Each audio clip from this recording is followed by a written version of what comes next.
In this lesson, I'm going to show you what this layer mask or vector mask button does. So first off, I'm going to turn off or make invisible our 3 layers in the top, and we're just going to be working on this background image. So to add a layer mask, you can select that image or layer and click the layer mask, or you can just drag one of the layers into that layer mask button. Nothing happened, except we have this white sort of mask or this white box down here. So what this is saying basically is that this is a representation of this image or this canvas or layer. And wherever there's white, you will see this image. Wherever there's black, you will actually, it will be transparent or disappear. So how do we turn this black? We're going to use a tool called the brush tool. So you can press B on your keyboard or click this brush tool and click brush. If you hover over your canvas, you can see it turns into this little circle. You can change the size of your brush up here and also the hardness, which means like the edge, if you want it to be a sort of a sharp edge or a softer feathered edge, you can do that. We'll go into this in more depth in the future, but we also have the color selected down here of our brush. So right now it's black. And so remember what I said, if we paint on black to this layer mask, make sure the layer mask is selected and not the image itself, it's going to actually make the background transparent or the layer transparent.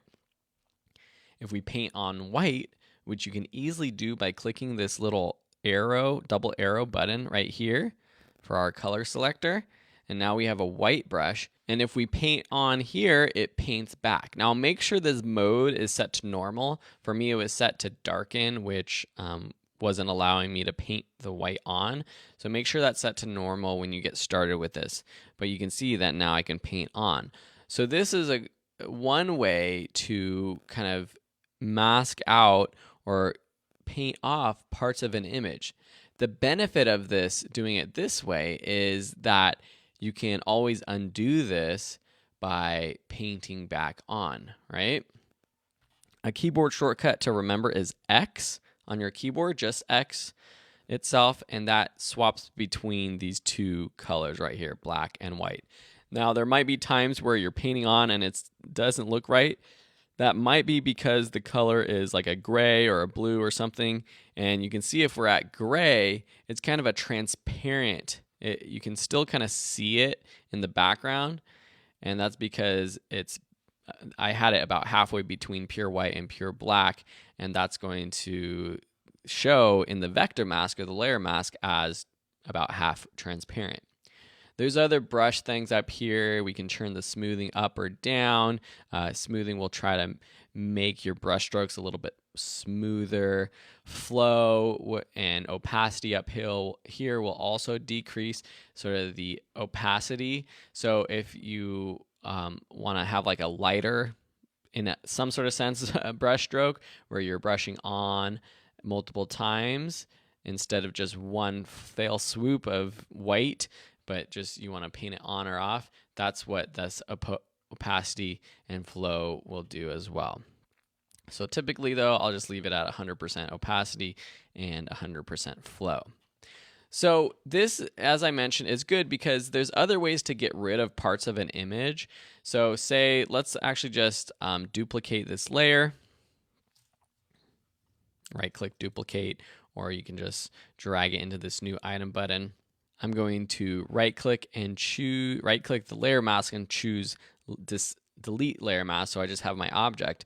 What a lot of beginners do is take our eraser button. So if you press E on your keyboard or you go to this eraser tool, you say, oh, I'm just going to erase. And here's an example where your layer isn't editable because it's a smart object and not a rasterized object, if you remember me talking about that in a previous lesson. So we're going to right click that layer and choose rasterize layer. And now it's editable with our eraser. So we're going to make this bigger. And let's turn off our background so that we can see what we're erasing. So say we're erasing this. Okay, so we're erasing the sky. This is a very bad erasing of the sky. Ooh, that's way too big. Something like this. So now that's erased, but how do we get it back? We can undo all that, but it completely undoes everything. So using layer masks is a great way to just get rid of parts of an image while also having the ability to bring it back.